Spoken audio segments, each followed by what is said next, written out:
In an age of kings and empires, a time when radical new ideas were sweeping across Europe, a small group of men gathered in secret. The date was May 1, 1776, a year that would become famous for another revolution across the Atlantic. In the quiet university town of Ingolstadt, in the German region of Bavaria, a young professor named Adam Weishaupt decided it was time for a change. He was only 28 years old, a teacher of law at a university heavily influenced by the conservative Jesuit order. He felt that the world was being held back by old traditions and the immense power of the church and state, which he believed suppressed free thought and human progress. Weishaupt dreamed of a world guided by reason, science, and liberty, a world where humanity could reach its full potential. To achieve this, he believed a secret society was necessary, one that could operate away from the prying eyes of the authorities. He gathered 4 of his most trusted students and founded a group he initially called the Order of Perfectibilists. This name reflected his core belief that society, and the people within it, could be perfected. However, the name soon changed to something far more evocative and mysterious: the Order of the Illuminati. The word Illuminati means the Enlightened Ones, a fitting title for a group that saw itself as possessing a special kind of wisdom, a light to guide humanity out of the darkness of ignorance and oppression. The world that Weishaupt lived in was a complex tapestry of old power structures and new philosophical movements. The Enlightenment was in full swing, with thinkers like Voltaire and Rousseau questioning the divine right of kings and advocating for individual freedoms. Weishaupt was deeply influenced by these ideas, but he felt that mere discussion was not enough. He wanted to put these principles into action to create a tangible force for change. His own background made him uniquely suited for this task. Educated by the Jesuits, he came to resent their control but also admired their discipline and their hierarchical structure.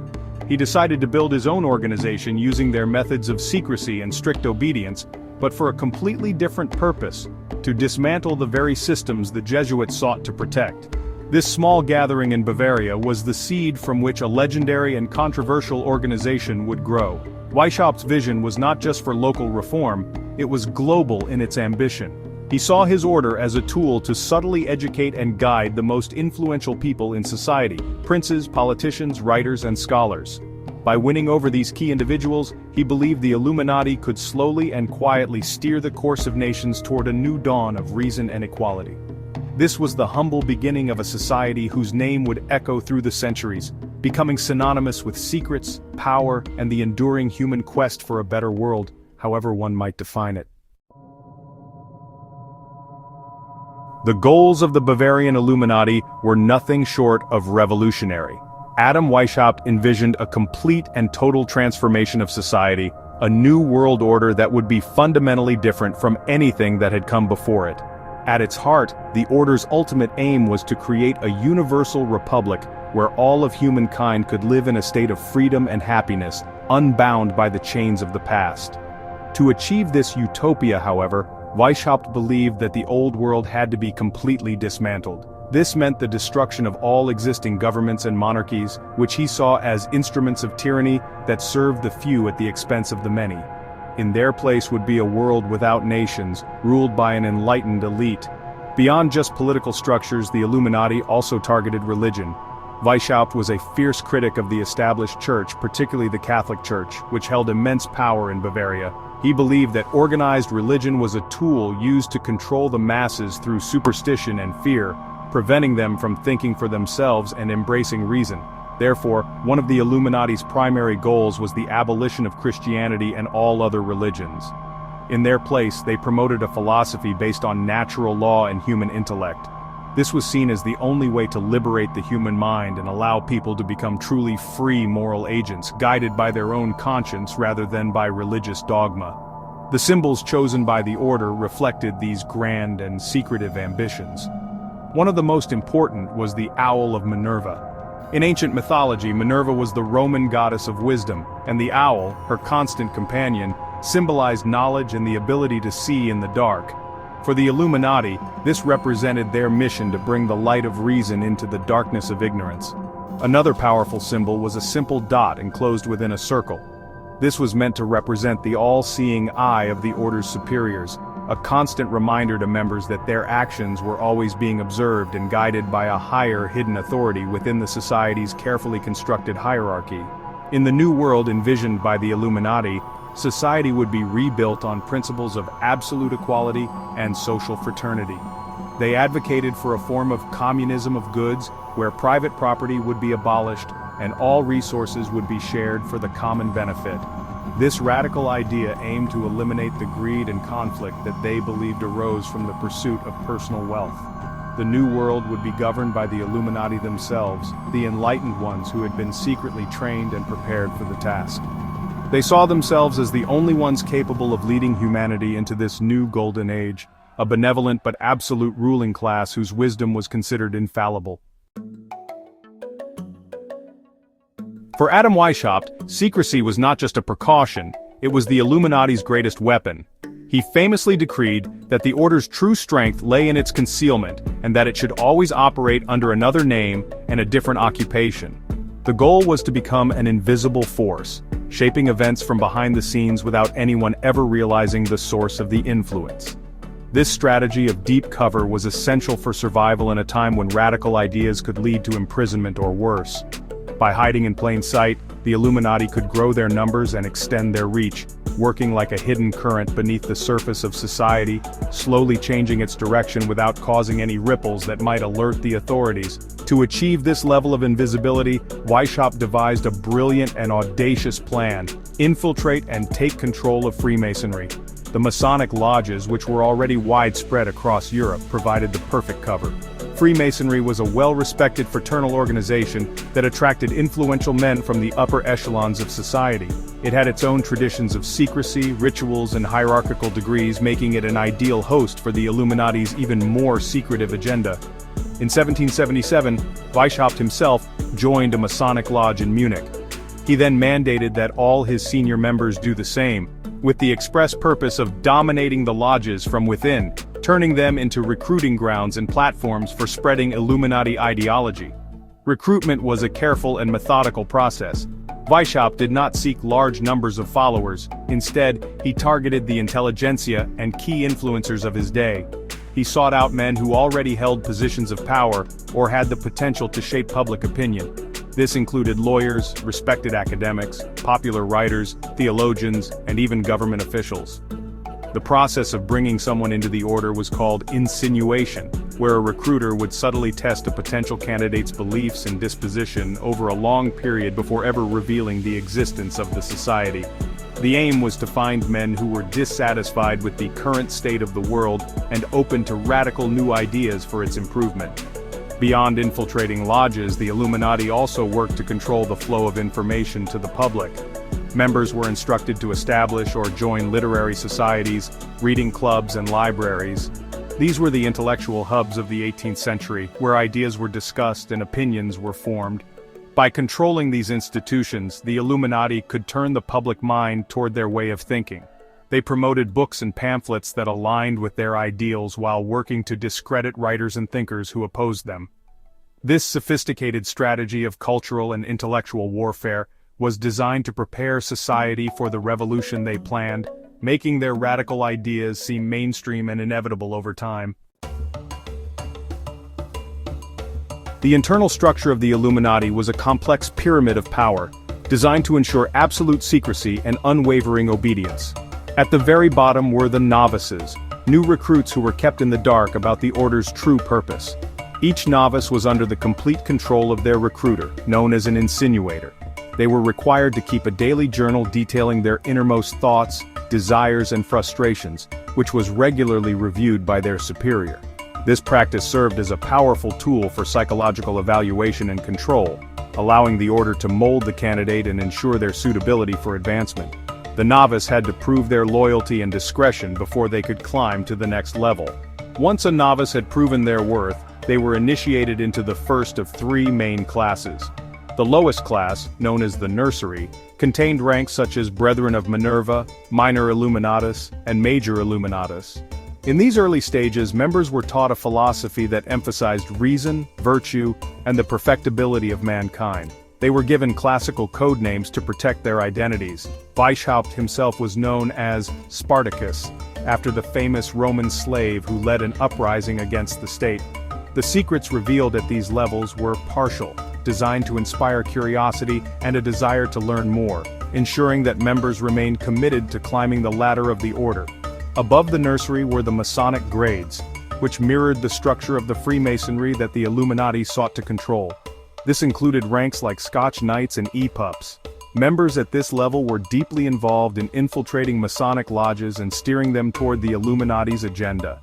It was here that the political and anti-religious goals of the society began to be revealed more explicitly. However, even these advanced members were not aware of the full picture. The true power and the ultimate secrets were reserved for the highest class, the mysteries, which was known only to a select few at the very top of the pyramid. At the apex of this structure sat the Grand Master, Adam Weishaupt, and his council of Areopagites, which included ranks like prefects and national directors. These leaders held absolute authority over the entire organization. For those initiated into the highest degrees, the rules of ordinary morality were suspended. The good of the order was the supreme law, and any action, including treason or assassination, was considered permissible if it was commanded by a superior and served the Illuminati's ultimate goal of world revolution. Absolute loyalty was demanded, a loyalty that superseded any allegiance to one's country, king, or family. This rigid, top-down hierarchy ensured that Weishaupt's vision could be executed with military precision and unwavering dedication. The membership of the Bavarian Illuminati was never large, but it was highly influential. At its peak, estimates suggest the order had somewhere between 450 and 2,000 members. This was not a movement of the common people. It was an exclusive club for the intellectual and social elite of the 18th century. Adam Weishaupt specifically targeted men who had the means, education, and influence to enact real change. As a result, the membership rolls read like a who's who of the German aristocracy and intelligentsia. Barons, counts, dukes, and even reigning princes were drawn to the order's promise of a new, enlightened world, making the society a potent force within the very power structures it sought to overthrow. The vast majority of members were German, with the order's influence concentrated in Bavaria and other German states. However, its reach did not stop at the border. The Illuminati's strategy of infiltrating Freemasonry allowed its ideas to travel quickly along the established network of Masonic lodges that spanned the continent. Soon, cells of the Illuminati began to appear in other countries, including Austria, Hungary, Switzerland, and France. There is even evidence of the order's presence in places as far-flung as Denmark, Russia, and Naples in Italy. This international dimension, though limited, gave the society a reach that was far greater than its relatively small numbers would suggest. Among the ranks of the Illuminati were some of the most famous and respected figures of the era.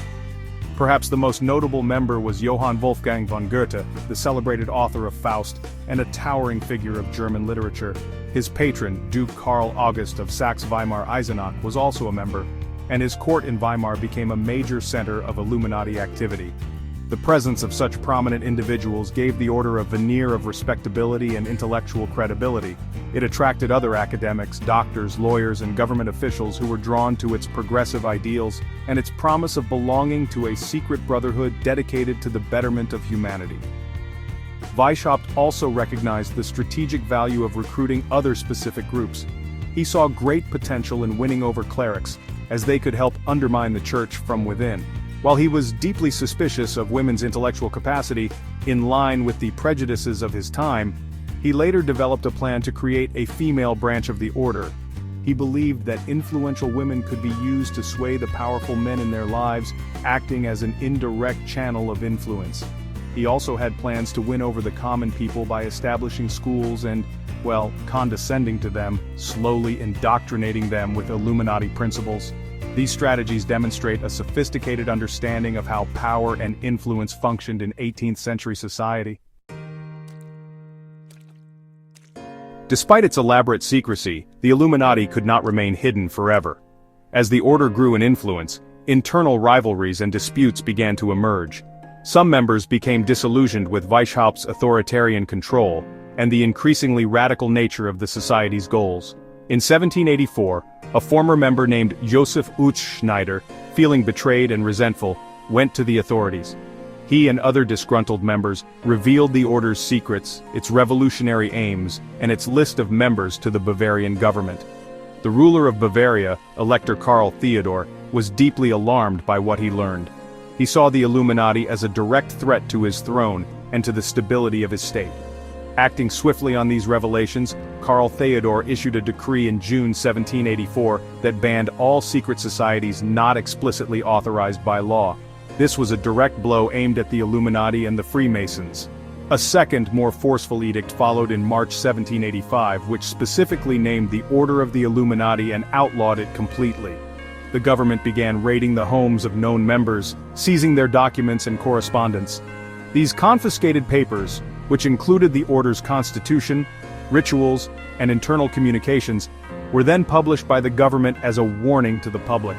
The exposé sent shockwaves across Bavaria and the rest of Europe, confirming the worst fears about a secret conspiracy working to undermine church and state. The government crackdown was swift, but it was not entirely thorough. Adam Weishaupt, the Grand Master of the Order, was stripped of his position at the University of Ingolstadt and banished from Bavaria. However, thanks to his network of powerful friends, he found safe haven in the city of Gotha. He was protected by Duke Ernst II of Saxe-Gotha-Altenburg, a fellow Illuminatus. Weishaupt lived there in exile until his death in 1830, continuing to write and defend the ideals of his abolished order. Other key leaders, such as the diplomat Xavier von Zwack and the writer Johann Bode, also managed to escape punishment, finding refuge in other German states where the Bavarian decrees held no power. While the Bavarian Illuminati was officially dismantled, the suppression may have ironically helped its ideas to spread. The government's publication of the order's secret documents made the Illuminati famous across Europe. What had been a little-known secret society was now the subject of intense public fascination and debate. Outside of Bavaria, the organization was largely unscathed, and its surviving leaders were free to continue their work. Some historians have even theorized that the exposure of the order was not a complete accident, suggesting that Weishaupt may have orchestrated the leak himself to publicize his cause. Officially, the order was gone, but its revolutionary spirit and its charismatic leaders were far from defeated. Although the Bavarian Illuminati was officially disbanded by 1787, its ideas did not simply vanish. The suppression in Bavaria had turned the order into a legend, and its revolutionary ideals resonated with many who were dissatisfied with the old regimes of Europe. The surviving members, scattered across the continent, carried the seeds of Weishaupt's philosophy with them. Figures like Johann Bode, a key leader after Weishaupt's exile, worked to keep the spirit of the order alive, integrating its principles into other secret societies and intellectual circles. The ideas of abolishing monarchies, dismantling religious authority, and establishing a world governed by reason were too powerful to be contained by a single government decree. The timing of the Illuminati's demise and the eruption of the French Revolution in 1789 was too close for many to ignore. Almost immediately, conspiracy theories began to circulate, linking the two events. Conservative writers like the Scottish professor John Robison and the French priest Augustin Barruel published influential books arguing that the French Revolution was not a spontaneous uprising but the result of a carefully orchestrated plot hatched by the Illuminati. They claimed that the order had successfully infiltrated French Masonic lodges and used them to spread their radical, anti-monarchical and anti-Christian agenda, ultimately leading to the overthrow of the French king and the Reign of Terror. These theories, though largely dismissed by mainstream historians today, were incredibly popular at the time and had a lasting impact on how the Illuminati was perceived. The order was no longer seen as just a curious historical footnote from Bavaria. It was transformed into a powerful, shadowy cabal responsible for one of the most significant events in modern history. This narrative cemented the image of the Illuminati as a master manipulator of world events, a reputation that would follow the name for centuries to come. The idea that a small, secret group could engineer a massive revolution captured the public imagination and laid the groundwork for future conspiracy theories about their continued existence and influence. Over time, the term Illuminati became a catch-all phrase for any secret elite suspected of pulling the strings of power from behind the curtain.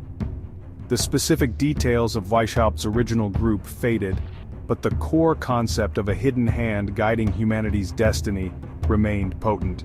Throughout the 19th and 20th centuries, the Illuminati were blamed for everything from the Bolshevik Revolution in Russia to wars and economic depressions. The name became a symbol for the ultimate conspiracy, a secret government working toward a new world order that served its own mysterious ends. The historical order was dead, but the idea of the Illuminati had taken on a life of its own. Long after its historical demise, the Illuminati found a vibrant second life in the world of popular culture. The order's blend of secrecy, intellectualism, and revolutionary ambition made it a perfect subject for storytellers. Its name began to appear in literature as early as the 19th century. Jane Austen mentioned the horrors of secret societies in her novel Northanger Abbey, and Leo Tolstoy included a scene of a Masonic initiation with Illuminati overtones in his epic War and Peace. Perhaps most intriguingly, Mary Shelley set her classic novel Frankenstein in Ingolstadt, the very city where the Illuminati was founded. Some scholars see this as a subtle nod to the order, with Victor Frankenstein's ambition to create new life mirroring the Illuminati's goal of creating a new society. In the 20th and 21st centuries, the Illuminati exploded into a full-blown cultural phenomenon, largely thanks to modern fiction and film. The satirical science fiction trilogy, The Illuminatus, by Robert Shea and Robert Anton Wilson, published in the 1970s, playfully blended historical facts with wild conspiracy theories, cementing the Illuminati's place in the counterculture. Later, author Dan Brown brought the concept to a massive global audience with his best-selling novel Angels and Demons. Brown's thriller pitted a Harvard symbologist against a resurrected Illuminati brotherhood in a high-stakes battle against the Vatican, captivating millions of readers and turning the symbols and legends of the order into blockbuster entertainment. The influence of the Illuminati is now everywhere in modern media. The Order appears as a powerful and ancient organization in the Marvel Universe, both in comics and in films like Doctor Strange and the Multiverse of Madness. Video games like the Deus Ex series feature the Illuminati as a central antagonist, a shadowy group controlling the world through technology and manipulation. The world of music has also embraced the mystique, with artists like Madonna titling a song Illuminati and rappers frequently using the all-seeing eye and pyramid symbols in their imagery. These references often play with the idea of a hidden elite controlling the entertainment industry, blurring the lines between artistic expression and conspiracy theory. This cultural saturation has been fueled by the rise of the internet, where conspiracy theories can spread like wildfire. British conspiracist David Icke famously claimed in the 1990s that the global elite, including members of the Illuminati, are actually shape-shifting reptilian aliens from another dimension. While such ideas are extreme, they demonstrate the incredible flexibility of the Illuminati legend. The name has become a blank canvas onto which people can project their deepest fears about power, control, and the unknown. Whether as villains in a movie or the subject of a viral online theory, the Illuminati has transformed from a historical society into a permanent and endlessly fascinating fixture of our collective imagination. More than 2 centuries after it was officially extinguished, the Illuminati continues to fascinate us. Why does this small, short-lived Bavarian secret society hold such a powerful grip on our collective consciousness? Part of the answer lies in our fundamental human psychology. We are naturally drawn to mysteries and secrets. The idea that there is a hidden layer of reality, a truth known only to a select few, is an incredibly compelling narrative. The Illuminati, with its secret rituals, coded language, and grand ambitions, is the ultimate mystery. It speaks to the part of us that wonders what might be going on behind the closed doors of power, giving us a name and a face for the unseen forces we suspect might be shaping our world. The story of the Illuminati also taps into a deep-seated and often justified mistrust of authority. Throughout history, people have felt powerless in the face of vast, impersonal systems like governments and global economies. The idea of the Illuminati provides a simple, if frightening, explanation for complex world events. It is often easier to believe that a war, a financial crisis, or a political upheaval is the result of a deliberate plot by a sinister cabal than to accept that it is the product of chaos, incompetence, or complex socio-economic forces. The Illuminati offers a clear villain, a single target for our anxieties about a world that often feels confusing and out of control. Furthermore, the core ideals of the Illuminati, when stripped of their more extreme elements, remain surprisingly relevant. The group was born from a desire to fight against oppression, promote reason over superstition, and create a more just and equal world. These are timeless aspirations that continue to resonate today.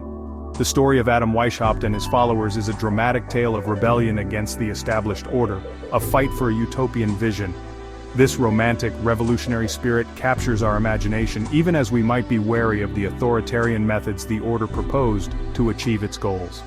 It is a story of how far people will go to change the world. Ultimately, the Illuminati endures because it is a story that can be endlessly reinterpreted. It is both a historical fact and a cultural myth. For historians, it is a fascinating case study of Enlightenment radicalism. For novelists and filmmakers, it is a source of thrilling plots and shadowy villains. For conspiracy theorists, it is the key that unlocks the secrets of the universe. The very lack of concrete evidence for its continued existence is what makes the legend so powerful. It allows the Illuminati to be whatever we want it to be, a symbol of ultimate control, a beacon of lost knowledge, or simply a great story. And as long as there are secrets to be kept and power to be questioned, the mystery of the Illuminati will continue to shine its enigmatic light.